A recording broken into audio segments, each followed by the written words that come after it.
The Council's ultimatum. The Grand Assembly Hall floated in the void between stars, a massive structure that had witnessed 10,000 years of galactic governance.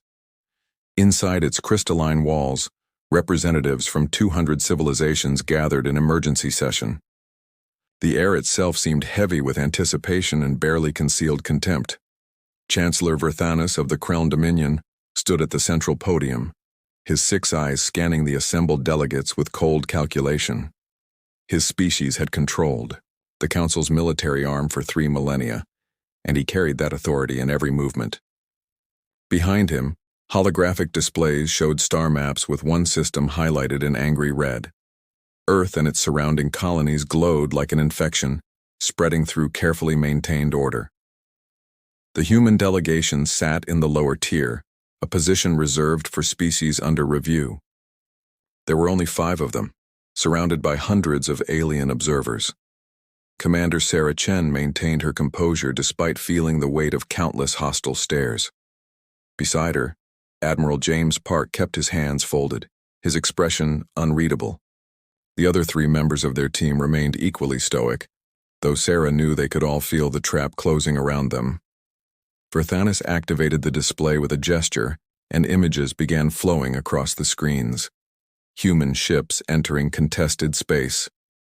Human colonies establishing themselves on worlds that 50 other species had territorial claims to. Human miners extracting resources from asteroid belts that, according to Council law, should have remained untouched for another century.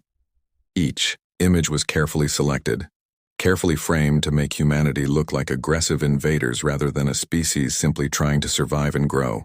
For 12 standard years, Verthanus began, his voice carrying the resonance of absolute certainty.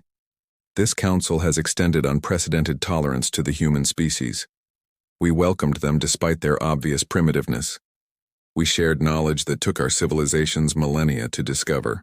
We offered them a place among the civilized races of this galaxy, asking only that they respect the laws that have maintained peace for 10,000 years. Murmurs of agreement rippled through the chamber. Sarah noticed how many species nodded, along how few questioned the narrative being constructed. The Council had been building this case for years, and they had done their work well. And how have humans responded to our generosity? Verthanus continued, his tone shifting to righteous anger. With expansion, with defiance, with the same violent territorialism that marks every dangerous species we have encountered, they refuse to accept guidance. They reject our authority. They insist on maintaining a military force that far exceeds their legitimate defensive needs. The displays changed, showing human warships. The images made Earth's fleet look massive and threatening, though Sarah knew the reality. Humanity had maybe 300 combat-capable vessels spread across 20 star systems. The Council commanded over 50,000 warships, with technology centuries more advanced. But the presentation made it seem like humanity was the aggressor, the threat to galactic stability. Ambassador Threnix of the Vol Collective rose from his seat, his translucent form shimmering with bioluminescent patterns. The humans have also demonstrated concerning technological advancement. Our intelligence indicates they have developed weapon systems without Council approval, including kinetic bombardment platforms and what appears to be experimental quantum disruption devices. Sarah felt Admiral Park tense beside her. The Vol intelligence was good but not perfect. They knew about some of Earth's defensive preparations, but they had no idea how deep those preparations actually went. That ignorance might be humanity's only advantage. These violations cannot continue, Verthanus declared. The Council has therefore prepared terms that the human government must accept. First, Earth will immediately surrender 70% of its military vessels to Council custody. These ships will be decommissioned to ensure humanity cannot threaten galactic peace. Second, all human colonies beyond your home system will accept permanent Council oversight. Governors from established species will be assigned to ensure compliance with civilized standards.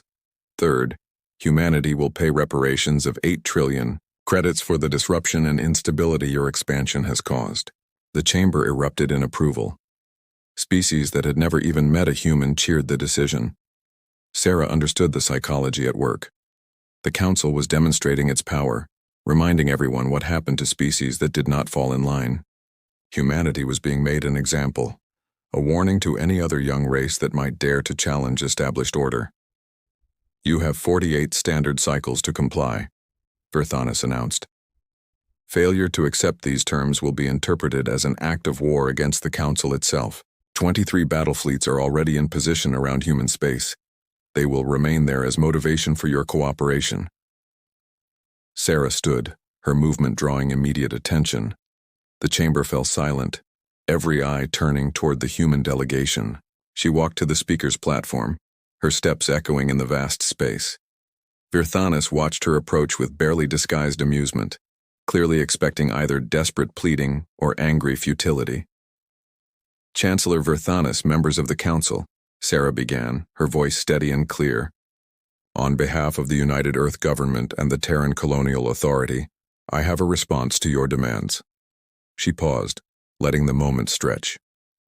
Somewhere in the chamber, someone laughed softly, anticipating humanity's surrender. Sarah smiled, and it was not a warm smile. It was the expression of someone who knew something no one else in the room did. "We reject your terms completely and absolutely." The silence that followed was profound. Species that communicated through sound, light, chemical signals, and quantum entanglement all went still. This was not how these situations worked. Young species either surrendered immediately or begged for better conditions. They did not simply refuse. Verthanis recovered first, his 6 eyes narrowing. "Perhaps you do not understand your position, Commander. Your species numbers barely 15 billion. The Council represents over 4 trillion sentient beings across 200 civilizations. Your navy is insignificant compared to the forces we command. You cannot win this confrontation." "You are absolutely correct," Sarah agreed. "In a direct military engagement, humanity would lose. Your technology is more advanced, your numbers are overwhelming. In a fair fight, we would be destroyed." "Then you accept the terms?" Ambassador Threnix asked, confusion coloring his bioluminescent patterns. "No," Sarah said calmly. "We do not accept, but we also will not fight fair." Admiral Park stood and walked to join her at the podium. He activated his own datapad, and new images appeared on the chamber displays. The Council members leaned forward, trying to understand what they were seeing. The images showed Council vessels, but something was wrong with them. They were dark, lifeless, drifting in space like abandoned hulks. 43 hours ago, Admiral Park said, his voice carrying military precision, "Your Vanguard fleet entered the outer edge of human territory. 12 ships carrying advanced sensor equipment, sent to map our defenses and identify targets for your invasion. They are all gone now. Not destroyed in battle. Simply gone." Verthanis gestured, and Council military observers began frantically checking their own systems. Sarah watched as confusion spread through the chamber.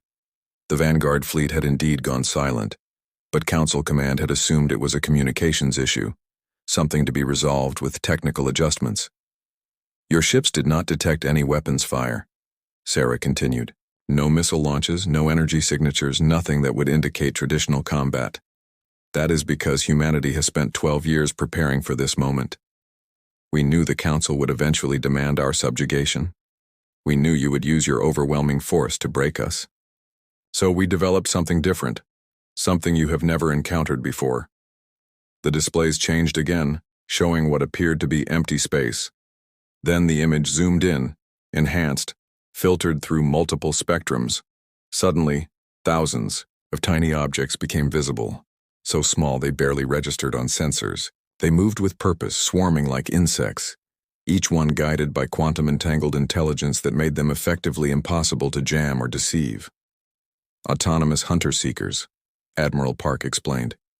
"Each one is smaller than your fist, equipped with directed energy weapons and molecular acid payloads. They operate independently, learning and adapting in real time.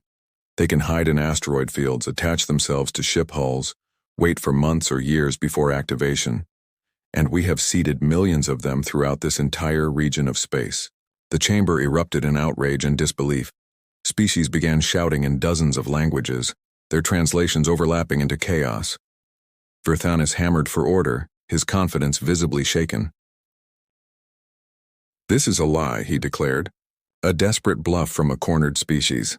Sarah pulled out a small device and held it up for all to see. "This is a transmission key, synchronized with our hunter-seeker network. Right now, 17,000 of these devices are attached to Council vessels throughout your 23 assembled fleets. They are dormant, undetectable, waiting. With one signal they activate, your ships will be gutted from the inside.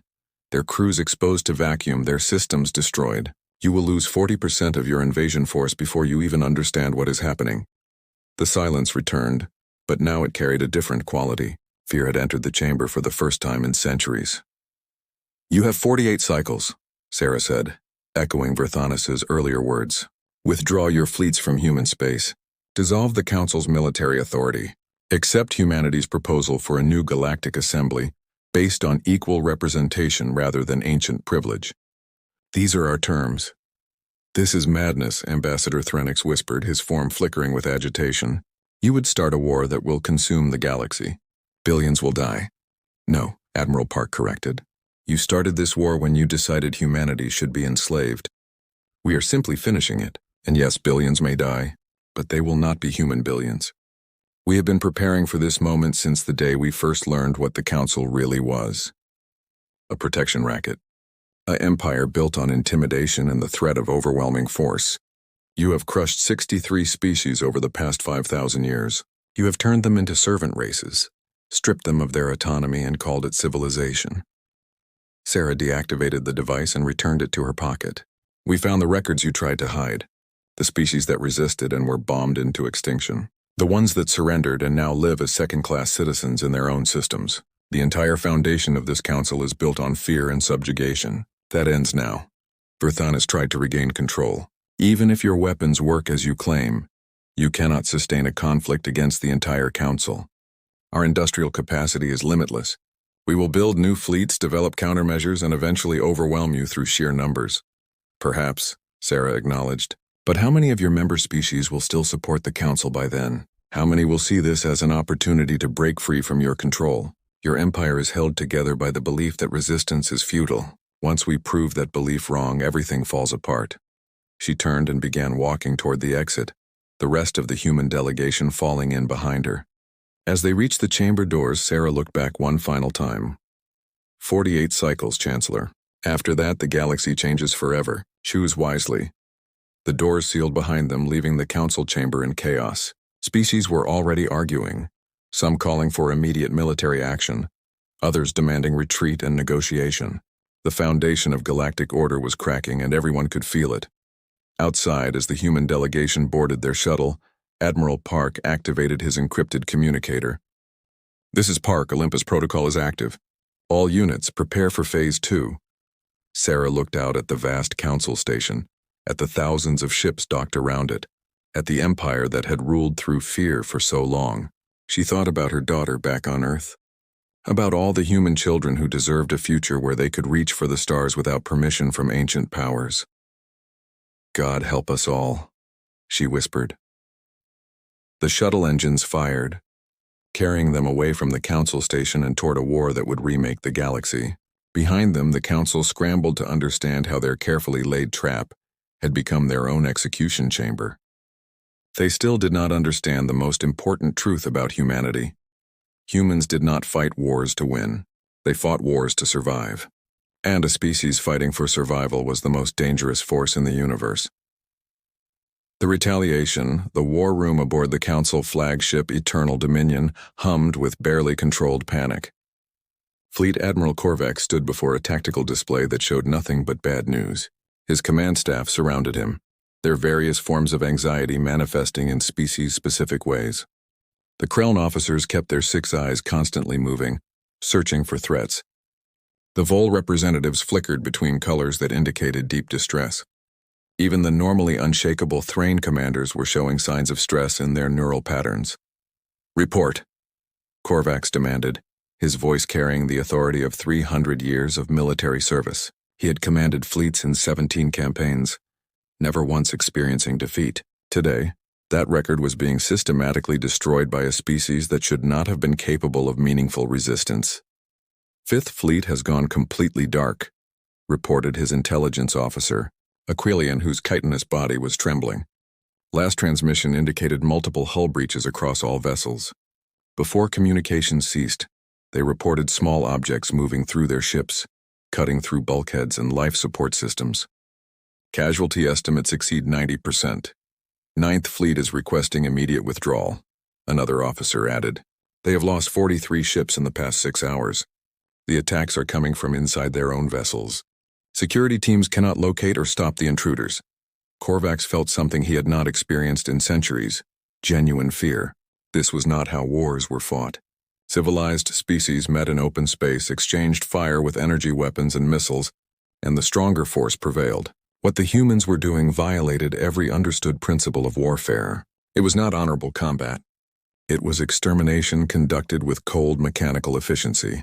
The tactical display updated again, showing another fleet marker turning from blue to red. 16th Fleet gone. 2,700 ships, over 4 million crew members simply eliminated. The humans had not even shown themselves. No human warships had engaged in direct combat. The Council forces were being destroyed by weapons so small they barely registered on sensors, guided by an intelligence that seemed to anticipate every defensive measure. Where are these devices coming from? Korvax asked, though he suspected he already knew the answer. Our deep space sensors show no human vessels in the engagement zones. No supply ships, no carriers, nothing that could be deploying these weapons. They were already there, Admiral, his chief strategist replied, a vole whose bioluminescence had turned a sickly gray. Intelligence now believes the humans have been seeding these weapons throughout disputed space for years. Every asteroid field, every debris cloud, every location we might use for staging our invasion. They turned the entire region into a trap, and we walked directly into it. A communication alert sounded, priority level maximum. Korvax activated it, and the holographic image of Chancellor Verthanis appeared. The politician looked haggard, his usual confidence replaced with desperation. Admiral, what is your status? The Council demands an update. My status is catastrophic, Korvax replied bluntly. In the past 18 hours, we have lost 9 fleets. That is over 11,000 ships and approximately 60 million personnel. The human weapons are unlike anything we have encountered. They are self-replicating, learning from our defensive measures and attacking with absolute coordination. If this continues, we will lose our entire invasion force within 7 standard days. Verthanis's image flickered with what might have been disbelief or horror. That is impossible. Their technology is primitive. Our intelligence assured us they posed no significant threat. Your intelligence was catastrophically wrong, Korvax said coldly. The humans allowed us to believe they were weak. They showed us outdated technology while developing something entirely new. They studied our tactics, our strategies, our weaknesses, and they built weapons specifically designed to counter our strengths. Then adapt, Verthanis demanded. Develop countermeasures. You are Fleet Admiral of the Council. Find a solution. Korvax gestured to his tactical display. The human weapons operate on quantum-entangled networks that cannot be jammed or intercepted. They are too small and too numerous for our point defense systems. They attack from inside our own vessels, meaning shields and armor are useless. And they learn. Every defensive measure we implement is analyzed and countered within hours. We are not fighting an enemy we can defeat through conventional means. Before Verthanis could respond, new alerts cascaded across the display. This time they were not from the invasion fleets. These were from Council home territory, systems that should have been completely safe, protected by layers of defensive stations and patrol groups. Admiral, his communications officer said, her voice barely controlled panic. We are receiving distress calls from Krellin Prime. They report human weapons appearing in orbit around their homeworld. Multiple defense platforms have been destroyed. The planetary shield generators are under attack. Korvax felt his blood run cold. Krellin Prime was the heart of Council military power, protected by the most advanced defensive systems in the galaxy. If humans could strike there, nowhere was safe. More reports flooded in. Vol territories under attack. Thrain industrial worlds reporting sabotage. Even Quilian colonies located deep in Council space were experiencing mysterious system failures and infrastructure collapse. The humans were not just defending their territory, they were conducting a coordinated offensive against the entire council structure. How? Verthanis whispered, his image flickering. How did they penetrate so deep into our territory? They were already there, Korvax realized, the full scope of humanity's strategy becoming clear. For 12 years, humans have been traveling through council space. Diplomats, merchants, researchers, tourists. We welcomed them because we thought they were harmless. But every human ship that visited our worlds was deploying these weapons. They have been preparing this war since the moment they first made contact with us. A new communication channel opened, overriding all others. The signature was human, broadcasting on all council frequencies. The image that appeared showed Commander Sarah Chen, but she was no longer in the council chamber. She stood in what appeared to be a military command center, surrounded by tactical displays and human officers. Chancellor Verthanis, Fleet Admiral Korvax, Sarah said, her voice calm and professional. By now you understand your situation. Your invasion fleets are being systematically destroyed. Your home territories are under attack. Your military infrastructure is collapsing. This is not a negotiation. This is notification of terms. Verthanis tried to speak, but Sarah continued without pause. The Galactic Council will dissolve immediately. All member species will withdraw their forces to their own territories. Reparations will be paid to every species the Council has subjugated over the past 5,000 years. War crime tribunals will be established to hold Council leadership accountable for genocide and slavery. These terms are non-negotiable. You cannot dictate terms to the entire galaxy, Verthanis protested, though his voice lacked conviction. We are not dictating to the galaxy, Sarah corrected. We are liberating it.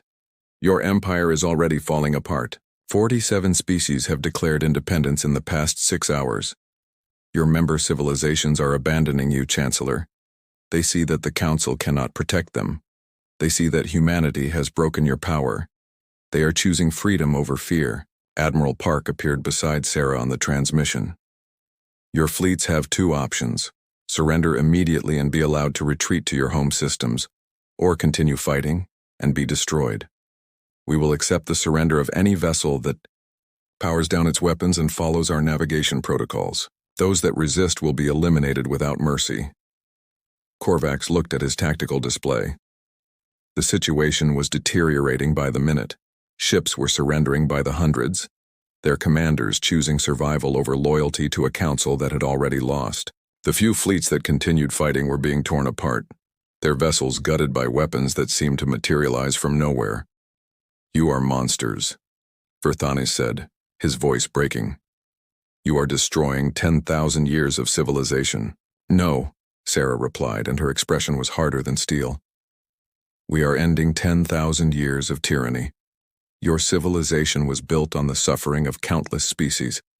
You enslaved those who could not defend themselves and called it protection. You destroyed those who resisted and called it justice.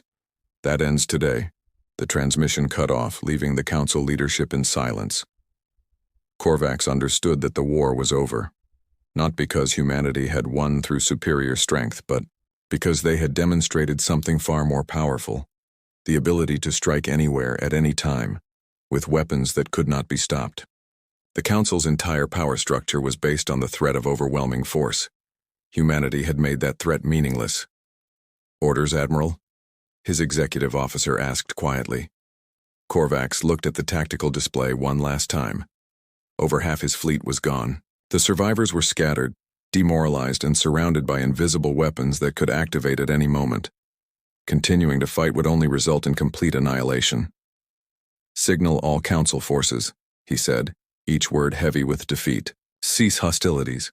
Power down weapon systems. Prepare to withdraw to home territories. The war is over. Verthanis' image reappeared, aged a decade in just hours. What are you doing? We cannot surrender to primitives. We already have, Korvax replied. The moment we underestimated them, we lost. The humans did not fight to prove they were stronger. They fought to prove we were vulnerable. And now, every species in the galaxy knows the truth. The Council's power was always an illusion. Humanity has shattered that illusion forever. Across Council space, fleets began standing down. Ships that had served for centuries powered down their weapons and prepared for the humiliating retreat home. The Great Invasion, meant to break humanity and demonstrate Council supremacy, had instead become the catalyst for the Empire's collapse. On Earth, in a secure command bunker beneath the Rockies, Sarah Chen watched the tactical displays with exhaustion and relief. Around her, the command staff was celebrating, but she felt no joy. The cost of victory was still being calculated. Hundreds of human operatives who had deployed the weapons over the past 12 years would never come home. Thousands of Council personnel, many of whom were just following orders, had died in the conflict. The galaxy would bear the scars of this war for generations. Admiral Park approached carrying 2 cups of coffee. He handed one to Sarah and stood beside her, watching the displays in silence for a moment. "We won," he said quietly. "We survived," Sarah corrected. "Winning would have meant never needing to fight this war at all. The Council would never have left us alone. You know that. They saw us as a threat because we refused to submit." Sarah nodded. "I know. But that does not make this feel like victory. We became the monsters we were fighting against. We deployed weapons that killed indiscriminately. We attacked civilian infrastructure. We did terrible things to survive." "We did necessary things," Park replied. "And now, 50 species are free from Council control. Hundreds more will have the courage to claim their own independence. The galaxy will never be ruled by fear again. That is what we fought for." On the main display, a new transmission was coming through. It was from the Quilian Federation, one of the species that had been forcibly incorporated into the Council 3,000 years ago. Their representative, an elderly Quilian named Thresic, appeared on screen. "Commander Chen, Admiral Park, on behalf of the Quilian people, I want to express our profound gratitude. For 3 millennia, we have lived under Council occupation. Today, for the first time since our ancestors lost their freedom, we are independent. You have given us back our future. Whatever humanity needs, the Quilian Federation will provide." Similar messages began flooding in from across the galaxy. Species that had been subjugated, enslaved, or living in fear of Council retaliation were declaring their freedom. A new order was emerging from the ashes of the old empire, and humanity stood at its center. 6 weeks later, on a neutral station in deep space, representatives from 200 species gathered for the first session of the Galactic Assembly. Unlike the Council, every species had equal representation. Unlike the Council, decisions required consensus rather than domination. Unlike the Council, military force was regulated by collective agreement rather than wielded by the powerful against the weak. Sarah Chen stood before the assembly, not as a conqueror, but as one voice among many. She looked out at the gathered species, some still wary of humanity, others grateful, all aware that everything had changed. "My species did not want war," she began. "We wanted only to exist, to grow, to reach for the stars like every other species in this galaxy. We were forced to fight because the alternative was subjugation or extinction. We fought brutally because we were fighting for survival. Now we must build something better, not a new empire with humanity at its center, but a true community where all species have voice and value." The assembly voted unanimously to adopt the new charter. For the first time in galactic history, civilization would be built on cooperation rather than domination. The cost had been terrible, but the opportunity was unprecedented. Later, as Sarah prepared to return to Earth, she received one final transmission. It was from former Chancellor Verthanis, now facing trial for war crimes. His message was brief. "You proved that humans are the most dangerous species in the galaxy. I hope you also prove to be the wisest. The power you now hold could corrupt you just as it corrupted the Council. For the sake of all civilization, do not become what you destroyed." Sarah deleted the message and looked out at the stars. Verthanis was right to worry. Humanity had demonstrated its capacity for ruthless efficiency when threatened. Now they needed to demonstrate their capacity for wisdom and restraint in victory. The galaxy was watching, waiting to see what kind of civilization humanity would help build. The ship jumped to faster-than-light travel, carrying Sarah home to Earth. Behind her, the galaxy was transforming. species emerging from centuries of subjugation into an uncertain but hopeful future. Humanity's brutal retaliation had shattered the old order. What came next would determine whether that violence had been justified or simply the beginning of a new cycle of tyranny. In the end, humanity had proven that even the mightiest empire could fall. The real test would be proving they could build something better in its place.